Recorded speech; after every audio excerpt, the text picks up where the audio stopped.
not only within a home, this is also something within the family of church. Minsan yung magkakapatid sa loob ng simbahan, nag-aaway-aaway din. Diba? But one thing that separates a family that unite and a family that gets divided, what's the difference? What's the difference between a family that unite and a family that gets divided? This is the difference. You know, the family that gets divided, it is not the absence of perfection, but the presence of forgiveness. You know, the family that unite, they have the presence of forgiveness within their family. In other words, every marriage has reason to separate. Do you agree? You know, lahat tayo, we make mistakes. We make something wrong, and we hurt people. And because of that, you know, we all have all the reason to separate. But those who do not separate does not mean that the spouse is perfect. The reason why they remain is because there is someone that forgives when someone makes a mistake. Diba? Totoo naman eh. Hindi dahil, you know, kaya hindi naghihiwalay ang mag-asawang yan. The reason why that husband and wife is not separated, it's not because they are perfect, it is because that, you know, during their fight, one forgives, or both of them forgive the other one. You know, walang perfect couple. You know, the thing that binds them together to stay together is the word forgiveness. You know, that is why the prodigal son, after he had lost his wife, eventually was able to realize all his mistake and soon decided to ask his father forgiveness. Remember the prodigal son? In Luke chapter 15, verse 20 to 24? Diba? So what happened there? So he got up and went to his father. Soon he realized he had all the mistake. But while he was still along the way, his father saw him and was filled with compassion for him. He ran to his son, threw his arm around him, and kissed him. The son said to him, Father, I have sinned against heaven and against you. I am no longer worthy to be called your son. So he asked for forgiveness. And that's what really happens, di ba? Yun naman talaga nangyayari.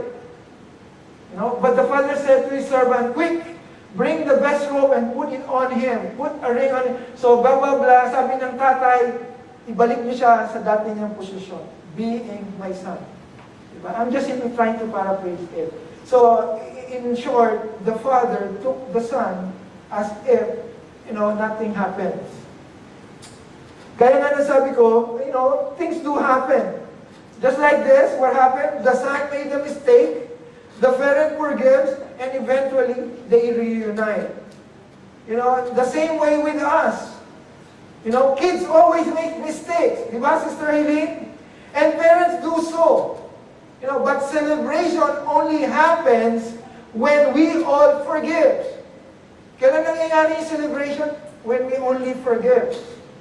When forgiveness takes place in a family, it is normal that sometimes there is argument within. Diba? Normal yun, yung nagkakaroon ng pagtatalo. When conflicts happens, it's normal. But what is not normal is if we don't forgive. Okay? Hindi normal yung hindi nagpapatawad. It is normal that there are conflicts. It is normal that we have problems. But it's not normal if we don't forgive. We can expect differences in the family. We can expect shortcomings from family members, and sometimes we can even expect hurt from them.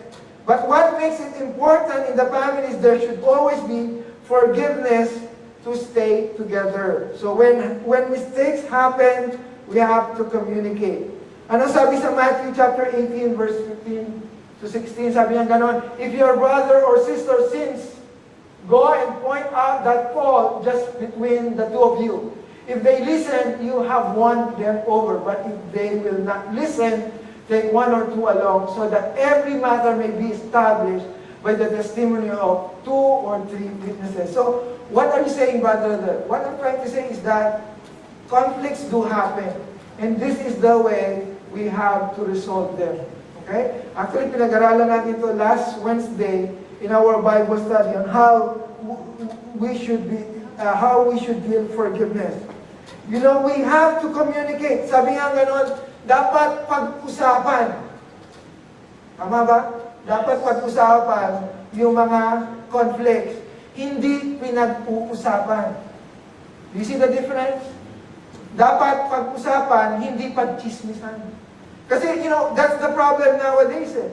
Nagkaroon ng problema yung magkapatid, pero gagawin, nagkaroon siya ng problema sa kapatid, ang gagawin niya, ikakwento niya doon sa isang karelative niya. That's wrong. If you have a problem with your brother, talk to that brother directly. We have to communicate, to talk to, and not to tell to. So the first ingredient to have a family, to have a happy family, is number 1, letter M, which is fellowship, fun, and forgiveness. Number 2, which is letter A, acceptance, unconditional acceptance. Okay? Not to compromise. And what are we saying here is correction, but before any correction, acceptance, unconditional acceptance. 2 Corinthians chapter 5, verse 18 to 19, it says here, it talks about God's reconciliation and acceptance. All this is from God who reconciled us to Himself through Christ and gave us the ministry of reconciliation. You know, I want you to highlight that word at the bottom. It says, now, not counting people's sin against them, and He has committed to us the message of reconciliation, to receive and to reconcile. This is the same way we need to receive our family. So, the second ingredient to have a happy family, kailangan matuto tayong mag-accept. Diba? We need to learn how to accept our family. Just like what the Lord Jesus did when He receives the people. Look at this. Sabi niya sa Luke 7 verse 34, the Son of Man came eating and drinking, and you say, here is a glutton and drunkard, a friend of tax collectors and sinner. Ano sabi dyan? The Lord Jesus was called a friend of what? Sinner. Diba? Sinners. It is not just that He sits with sinner, but remember, you know, hindi lang siya umupo sa mga sinners. It doesn't end there. He sits with the sinner, but more than that, He accepts them first, and then He teach them, and then He carry them on. You know, acceptance doesn't mean to tolerate, but acceptance unto restoration and development. What do you mean, Brother Del? Ang ibig sabihin dyan is, kailangan matuto tayong mag-accept ng mga kapatid natin. Kasi sometimes people will say, hindi ko siya ma-accept kasi meron siyang problema. Kailangan i-correct niya muna yung problem niya. That's wrong. The first thing that needs to take place is acceptance first before correction. Just like what the Lord Jesus Christ did. Kasi if He will try to correct these people first before He would accept them, hindi niya mawiwin sila eh. So what He did, He accepted them first, and then after accepting them, He started teaching them. Nakuha niyo yung difference? Nakuha niyo yung difference? Nasaan na ba ako? Here. Acceptance not to tolerate, but acceptance to restoration and development. The primary step of a family is to accept family members that is different. You know, a person that is not normal, or sometimes we call strange. We need to learn how to accept who they are. You know, before doing anything else, i-accept mo muna. Kasi yung iba ang ginagawa, i-correct muna kita. Pag hindi kita na-correct, I would not accept you. No, let's try to change. Let's accept Him first before you correct them. Okay? That's the difference. You know, what do we do to our family members if they are non-performing? Kung ang iba sa kanila unbright, or what you call non-intellectual. Diba? Minsan yung iba sa atin, pagka ikinahihiya, di ba? What if what if kung halimbawa ikaw sobrang ganda-ganda mo, tapos yung kapatid mo, hindi naman, konti lang, di ba? Minsan yung iba parang ikinahihiya eh. Meron ganon, di ba? Sa Pilipinas, may mga iba na ang ganda-ganda ng ate nila, pero yung mga kapatid, hindi na maganda. Diba? Pero ang sometimes the tendency is to be shamed or to be shameful with that member. What do we do for members who are sick, or with mental disabilities? Alam niyo, meron ako, one time I heard a story of a family who have a family member who have a mental problem. Ano ang ginawa nila dun sa kapatid nila? Ikinulong sa room. Hanggang sa mamutla na yung kapatid, hanggang sa, nung makita you will see the sister, he was so thin and pale and, kasi ang ginawa nila, ikinahiyak nila. Kasi nga, mayroong problema sa pag-iisip. And that is not right, How about with people with abnormalities? People that are disabled and handicapped? Yung iba siguro, I hope, wala naman sa atin.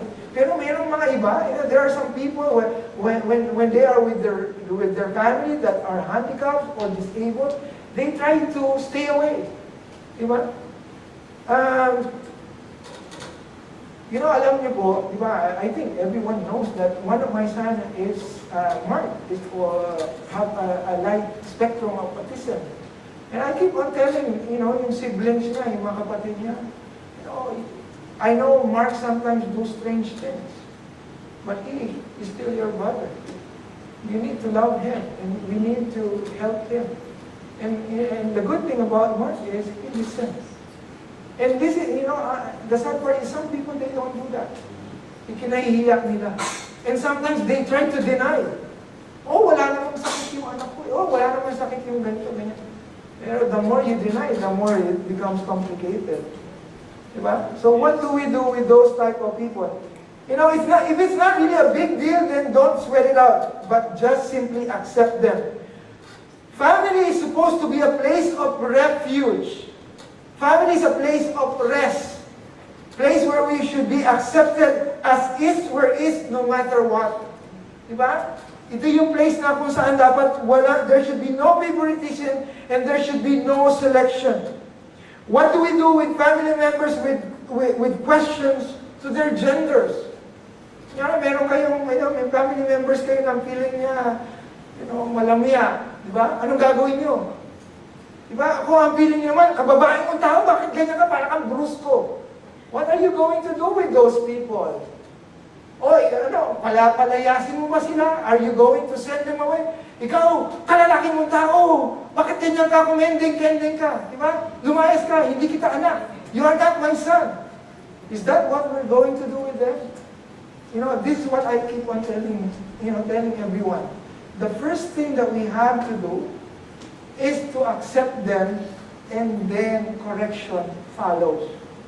Kasi if we're going to kick them out, then wala na mangyayari. You would lose them, right? Again, we are not saying that we are trying to consent. Hindi natin kinukonsent yung pagkakamali. We are not trying to compromise, but whatever things that we should give, it should start first with acceptance. Gusto natin sila i-correct, pero bago natin sila i-correct, tanggapin muna natin sila as they are. Yes. And then once they feel that they have been accepted, then try to correct them. Okay, ibilisan ko na. Kung hindi ko matapos, itutuloy ko to next time. Yes. Yeah. So yun ang ating ginagawa ngayon. Okay, accept, like what I'm saying, nasa letter A pa lang ko, from the word family. Acceptance before correction and not correction before acceptance. Listen to this. Belongingness to a family, it's a birthright. What did you say, Brother Del? Belongingness to a family, it's a birthright. And it is not a result or a prize caused by achievement or performance. Because there are some family that they would not, they would set so high standard na hindi kita anak pagka hindi ka ganito. If you don't meet my standard. Those family members are being treated differently. Diba? Parang, the way they handle family membership, it's different. Parang laging meron, yung mga ibang kabataan, parang hindi nila ma-accept na, parang hindi ako member ng family kasi parang iba yung pakikitungo sa akin. Parang kailangan, lagi ako nasa top honor. Pag hindi ko nakukuha yung honor, parang hindi masaya. My parents are not so happy if I don't get the medal in school. If I don't receive recognition, if I don't receive rewards, and those awards. You know, it is not a goal to meet, and it's not a membership to